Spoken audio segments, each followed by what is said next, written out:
What type of monsters are we talking about? Kate asks, and how many? They're too far away from me to be able to get a read on them with my magical sense.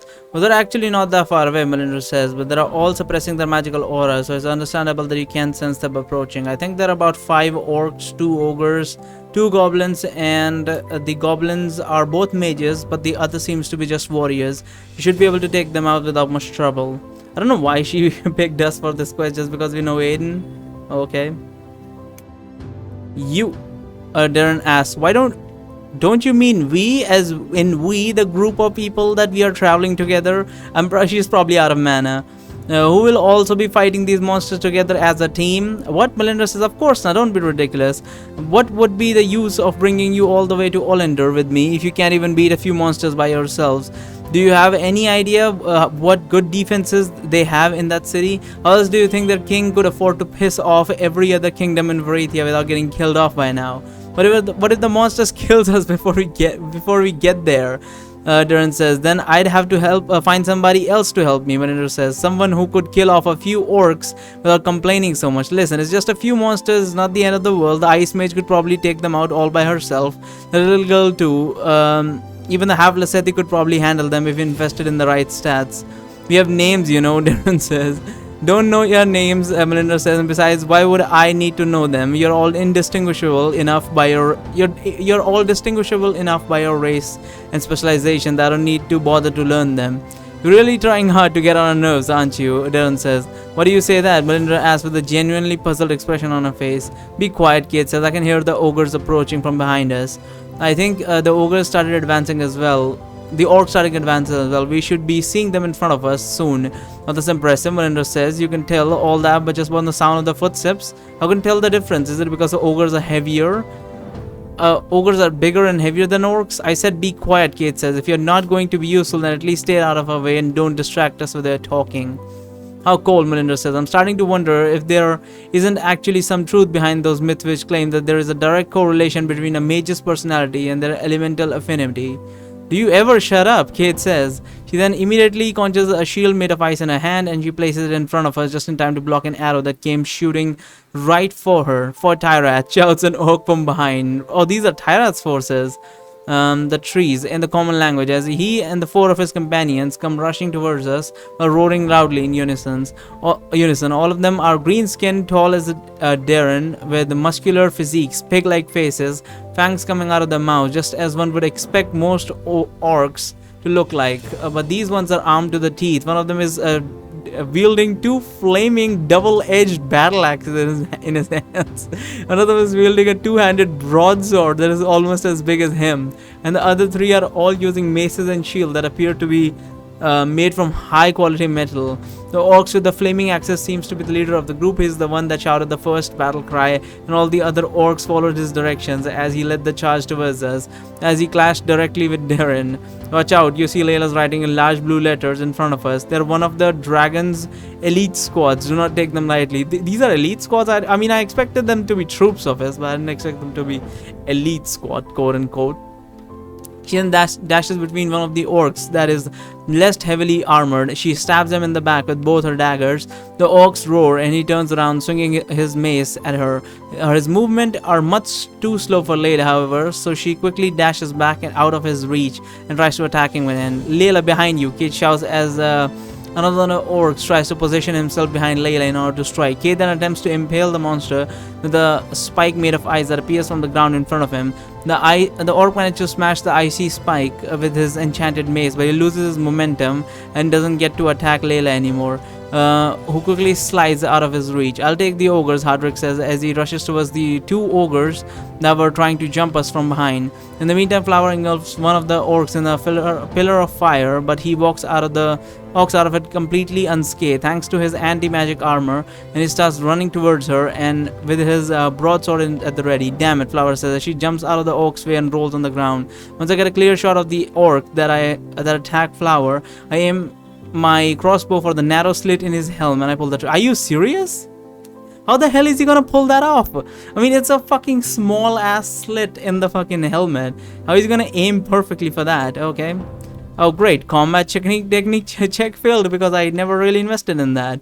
My aim was a little off and the crossbow bolt didn't go exactly where I wanted, but it still hit the monster's head. Due to the power behind the shot, it passed right through the orc's helmet and through his skull, making him stop his movements and drop to the ground like a log. So I make sure that the orc is As I make sure the orc is dead, I suddenly realize that the two goblin mages that Malindra talked about earlier have still not made their appearance. Should I go look for them? If I stay here, I'm probably not going to get much use out of this crossbow against 3 orcs using shield. I'd rather not risk hitting Darren or Hardrick by trying to attack monsters that they are already busy fighting. I would fight the orcs at a close range, but would it be a good idea to let those mages unchecked?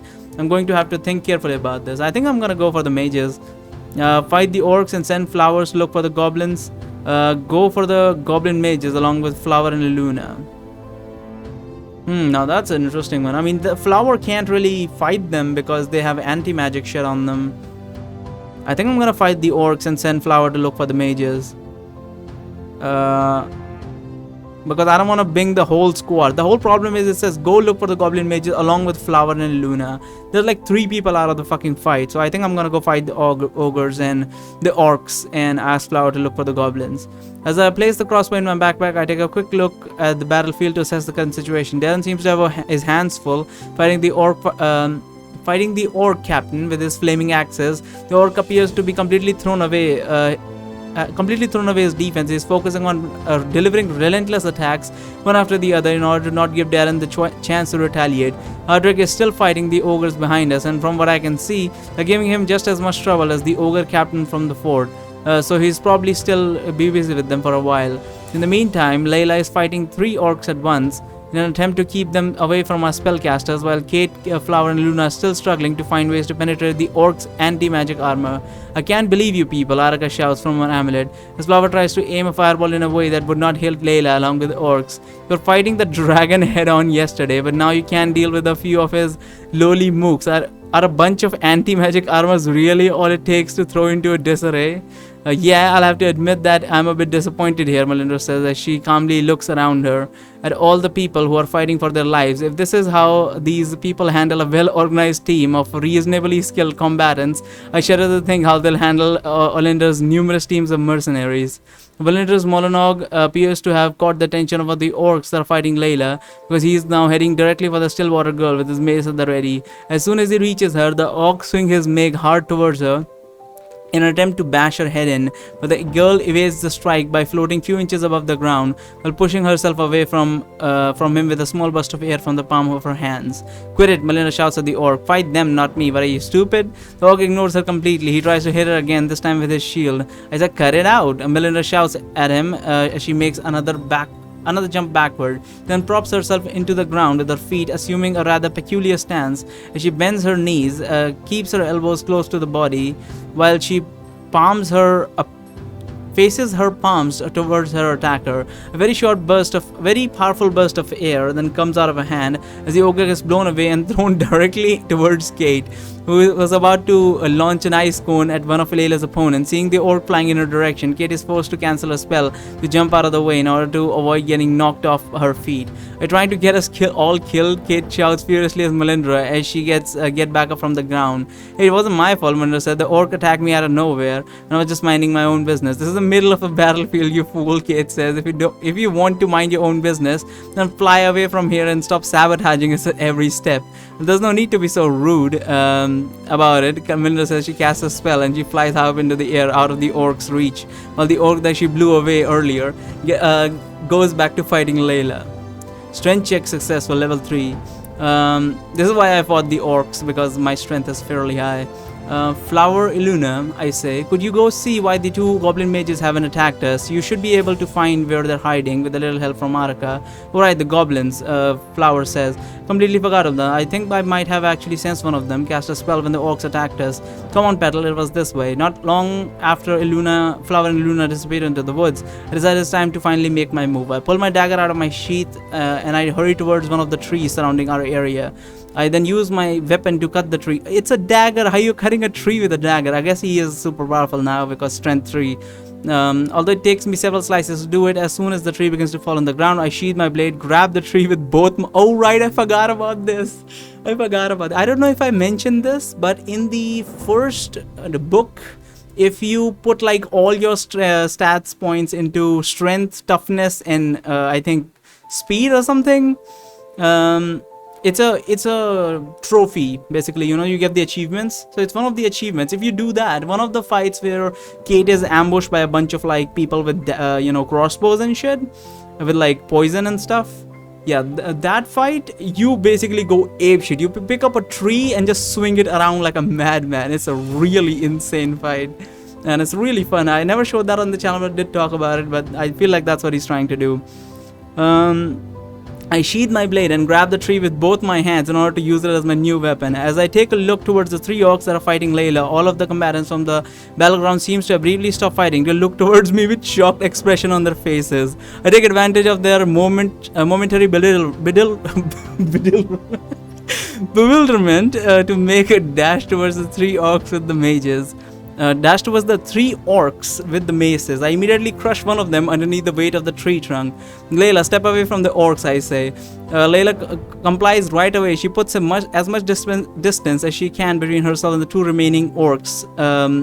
2 remaining mace-wielding orcs, although one of them immediately begin to follow her. I swing my tree like a club and hit the orc from that stayed behind from the side, immediately crushing his internal organs, killing him before he hits the ground. Seeing that there is only one orc left aside from the captain, Layla stops moving away from the battlefield. She dashes straight for her pursuer, slicing his neck wide open without giving him any time to react.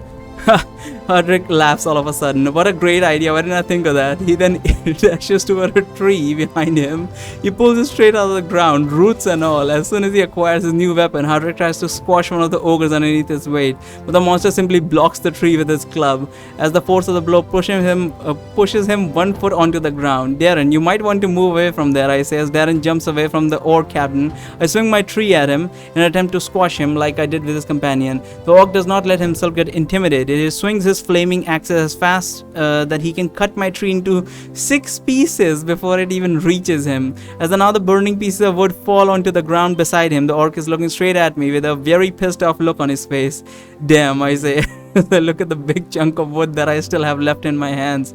Instead of engaging me, however, the orc captain reaches for a horn that he was wearing around his neck and he blows in it as loud as he can. As soon as he does this, the ogre steps back from Hardrick and very bright light begins to engulf all the monster while their bodies start to vibrate loudly. I think they are either teleporting away or they're about to like go into phase 2 or something.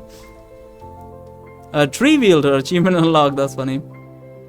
Crap, they're getting away, Duran says as he rushes towards the captain, but it's too late.